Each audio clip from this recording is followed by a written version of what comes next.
I feel like I'm going mad with the amount of Fortus videos that I have recorded at this point, and I kind of gave up hope trying to get Plarium to understand that Fortus was not working as described in the skill. They had gone through one revision with his sort of secret hidden skill to try and fix the problems, because when he first came out, he did absolutely zero damage. Me and Scratch were like puzzled at how it actually got through in such a terrible state. And I had been contacting support. I did so many different videos, and the message I always got back was, Fortus is working as intended. There is no bugs. We've tested it all, even though I presented them with some pretty foolproof math. You can go and check the last video that I did. I'll put it in the pinned comment above here, which basically talks about like what was wrong with his ability, why it wasn't working. I'll TLDR it in this video. But the reason why I'm making another Fortus video is because they have confirmed that they will be reworking, or at least rebalancing, whatever context that means, Fortus again. So he's going to get another pass. So what I want to do in this video is actually talk about what Fortus needs to be viable. And I talk about Fortus a lot because I got him from a guaranteed void pull, and a lot of people got him from a guaranteed void pull and were extremely disappointed. Now I've managed to find a use for my Fortus as my nightmare campaign farmer, but really it's kind of like bad to have a void legendary demoted to being a bog standard nightmare campaign farmer. So in this video, I'm going to talk about the main problems and what I would expect or hope would be looked at as a resolution when they go and look at his abilities. So what is the role of Fortus in a team? Well, he is designed to be a fear control champion that unlocks a massive nuke, basically almost like an exponential growing damage dealer who, if he gets enough turns, will become an unkillable monster in terms of his A3 and his passive. That's the concept of him.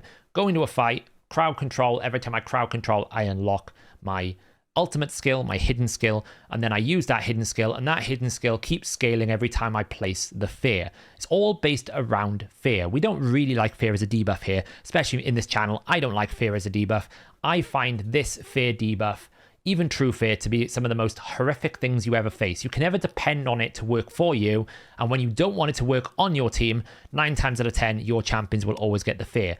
For anyone who doesn't know what fear does, they have added this new little information thing, which I'll be honest, the UX designer in me is crying right now because this is just awful. If I want to click this button to basically tell, I want to know what true fear is, I don't want to know what every single effect in the game, including stuff that doesn't even, like, stuff that I can't even impact, right? A lot of these Hydra stuff, that should just be in the Hydra boss guide. I don't really need to know what this means because it's not even a buff or debuff that I can utilize. Only give me what I'm asking for. And in this instance, it is, if we can find it, there it is, fear. Here we go, fear. So when a champion with a fear debuff attempts to use a skill, there's a 50% chance that skill will not activate, and the champion will lose their turn. Now, here's another problem with this. It doesn't tell you what true fear does, and the difference between fear and true fear. It just tells you what fear does. The main difference is if you try to use an ability with normal fear, and that normal fear activates, then you don't lose the skill cooldown. Whereas if you try to do it with true fear, you will use the skill cooldown. Why is this context not here? We also have some other issues in the sense that we've got increased crit rate and increased crit damage here, and it doesn't quite adequately tell you that these two are additive. Whereas when you go to decreased crit damage is multiplicative. What I mean by this is when I add the increased crit damage buff to my champion, I gain just a flat 30%. So if I had 200% before, I've now got 230%, and that is the multiplier. Whereas if I'm applying a decreased crit damage debuff, I'm taking that enemy's 200% and I'm multiplying it by 0.75. I'm multiplying it down 25%. So actually I'm taking 50% crit damage off them, not 25%. That context is very important because it means that the debuff is way more valuable than the buff. Because if I've got 300% crit damage, 30% more is nice, but it's not going to make a big difference. Whereas if the enemy has got 300%, 25% of 300% is a lot more than a flat 30%. So it scales better. So I got totally sidetracked with this thing. It's just the UX designer in me is like, this is just awful. It doesn't give you enough context of information. It's not accurate on everything that it provides you in terms of details around what true fear and fear does. I'm probably sure it probably doesn't even tell you, like, it gives you all this information about Veil, which is really good, right? There's a lot of context here, which is really good. They've just overlooked this. So nice idea, could be implemented better. So let me just tell you, like, I hate fear. It doesn't work. 50% of the time, it'll always activate on you, it feels like, and then it never works on the enemy. So that's a bit of a problem to begin with. The other issue with fear, obviously, is if your entire skill kit is revolving around fear, what do you do when you get to the boss? because fear doesn't work on bosses. In most of the scenarios that I know, most bosses are immune to fear. So the way that you currently use this champion is you attack with his A2. It applies a 100% chance on a 3-turn cooldown to apply a true fear. This debuff can't be resisted if they're already under a fear. Now, this thing sounds powerful, but realistically, you only apply a fear from the A1 and the passive. It's a bit weird that they've done that. I would just prefer it to be this can't be resisted. It's a void legendary. It should just be it can't be resisted, but it is what it is. So you apply the true fear. When you apply a fear, you've got a 40% chance on each individual fear application of activating his Astral Terrors, which is his big nuke. This is the big ability. This is what you want. You unlock it. It ignores 30% defense if they've got fear. It will always be critical if they've got fear. And the damage of this skill, this is the broken bit. The damage of this skill increases by 10% every time a fear or true fear debuff is placed on the enemy. Now, what this should do is it should work like Soulless. Soulless is the exact same faction. It is almost the same type of ability. Damage increases by 10% for each debuff on the target, but they are coded completely different. The way that this is actually working is the damage of this skill isn't being increased by 10%, it's being increased by 2%. Why? Because they're actually multiplying the multiplier. They are not multiplying the final damage. They're not calculating the damage, then going, okay, there's I've placed 10 fears, now let's multiply it by 10 times 10, so it's 100% or give or take, depending on how you do the math. They're not doing that. What they're doing is, every time I place a fear, I increment my multiplier by 0.1. So I'm not actually even multiplying the multiplier, I'm just adding adding 0.1 to my multiplier, which means that when I do a fear, it increases my damage by 2% when you reverse engineer the math. Whereas Soulless has an actual separate effect that fully multiplies the final damage. It basically says, okay, calculate all the damage, add the books, the masteries, the multipliers, the damage reduction, then just go, okay, the target's under 5 debuffs, let's multiply that final damage by 1.5. And it boosts the damage. That's what it should do. So that's where it's broken. I've given up trying to convince them that is what we've got to. Then we have an A1 that has a 50% chance of applying a fear. It will critically attack if they're already under fear. And then he has this really kind of powerful passive, but it's just such a strong penalty to pay. The first thing is you have a flat increased chance of fear activating by 15%. No other champion in the game does this. It's really good, but it's still a bit of RNG, right? You're only getting 65% chance with this passive. What's really good is this passive. If he was going to take a death, if he's going to be killed, he stops himself from dying and he keeps him alive on 1 HP. Then he will remove all buffs and debuffs from himself. Then he will fully heal, but he fully depletes his turn meter. And then after that, he has an 80% chance of placing fear on all enemies. And then he puts himself to sleep, which can't be blocked or resisted. So it's almost like, well, I've survived, I'm back at full HP, but I don't have a turn. And even when I get to my next turn, I'm asleep. Unless I get woken up, which is a fair possibility that could happen. And it's not even 100% fear. It's not even a true fear. It's like, this kit feels like it should be on a non-void legendary, right? It feels like, oh, well, we got to tone it down because it's not a void champion. It's just like not good enough. We do have a crit rate in all arena battles. So what you invariably find is he's not strong enough to be a damage dealer in arena because 9 times out of 10, one, you can't activate fear because debuffs don't work in arena, especially high end. So then you can never activate Astral Terrors because there's no mechanism to get it. For PvE content, he's pretty good at Doom Tower climbing, like the waves, because actually this can scale quite good. Because once you get going with a little bit, that you eventually can scale. So if you don't have a Seer team and you can't nuke through Khaimar, then he's a viable option to try and progress you in Doom Tower. But once you get to the boss, he can't do anything. Because fear, he's basically I just attack you. Nothing works against the boss apart from the passive, because every single boss is immune to fear.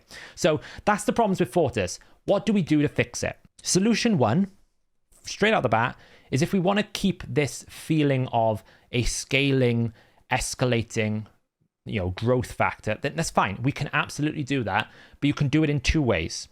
Either this needs to continuously be a counter that's tracked, which is what it's doing at the moment, but instead of adding to the multiplier, it physically multiplies the damage, like Soulless. We need to code that as a proper multiplicative extra bonus, right? It's coded as 7004 in the game. It means multiply the damage by this formula that I'm going to give you, which would be 0.1 times the amount of times I've applied a fear. The other option is you do what a lot of champions do, now there's quite a few of them, it's like 5 or 6 of them, is the ninja thing. And I call it the ninja thing because what you do is you essentially increase the base stat, right? Whenever ninja does an ability, he increases his stat by 10% for attack, right? Val does it up to 100% as well. We've got Gnut can increase, I think Gnut can, or was it Harima? Harima does it as well. Each time she does it, she'll increase her defense, right? I think one of the mythical champions do it as well.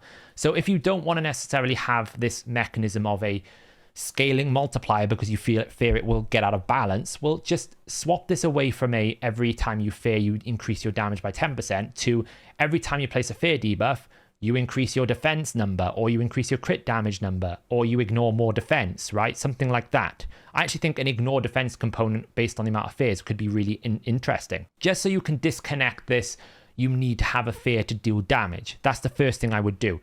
I don't mind that this is a secret skill that gets activated upon a condition. I think that's pretty cool.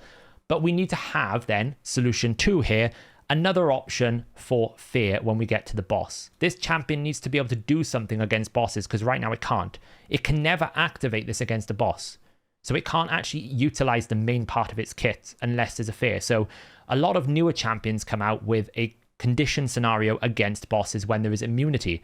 For example, Morrigan was one of the first ones they did this to, and it's a fear as well, so it's a good example. Has a 75% chance of placing true fear on all enemies for 1 turn, but it will do decreased accuracy instead if it's against a boss, so I have a better option. So I actually have some usability with it.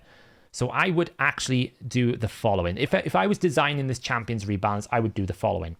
Attacks one enemy, has a 35% chance of placing a true fear for 1 turn, right? And we just don't have this mechanic here, right? It's a true fear for 1 turn. If he's attacking a boss instead, has a 35% chance of placing a weaken, or a decreased defense, or a decreased accuracy, or a decreased resistance, maybe. Something different, right? And then we could have this attack will always be critical if the target is under a different thing other than fear or true fear for a boss, if we wanted to. I'm not really keen on this, but I get it. I do like the fact you could run him as a no crit rate critical hit. I think that's kind of a cool concept. So if you can still make that work, then that's fine, right? So it could be, maybe we do it as decreased resistance, right? Has a 35% chance of placing fear. If you're against a boss, you place decreased resistance. And if you're attacking a decreased resistance or a fear, it always crits. Like it. Then we come to the A2.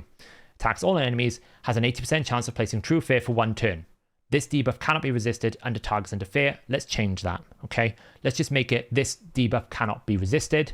And then we would have it, if I'm attacking a boss, I would place a decreased resistance instead. Both of them can't be resisted, by the way. So it basically means you don't have to run accuracy on him.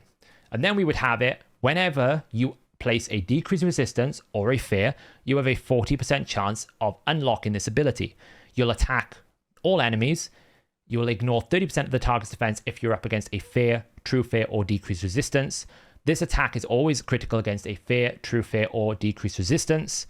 The damage of this skill, then, we would basically disconnect that, give him a separate passive, and basically say, every time I place a decreased resistance or true fear on any enemy, I will increase his defense by 10% up to a maximum of 100%. And then we have this passive here. Okay, so that's kind of like the main active effects. Then we have the passive. I like the fact we have increase on the fear. We can leave that as it is. It doesn't matter that wouldn't work on the bosses. That just helps you on the waves. And then this passive prevents the champion's deaths and keep him alive on 1 HP when hit by a fatal hit. Fine. Then removes all buffs and debuffs from this champion. Fine. After preventing this champion's deaths, fully heals them and fully depletes their turn meter. I will just say fully heals them. Okay, then has a 100% chance of placing a true fear on all enemies for 1 turn. We can leave it that if it's a target, it places a true fear, but it has to be 100% for 1 turn. It doesn't matter if there's no bosses here because you're already staying alive against a boss. And then I would get rid of this sleep, because I feel like the problem with this passive is you pay too much of a high penalty. You're already depleting my turn meter, then you're putting me to sleep. I think if you just leave it so that his turn meter gets depleted, then it's fine.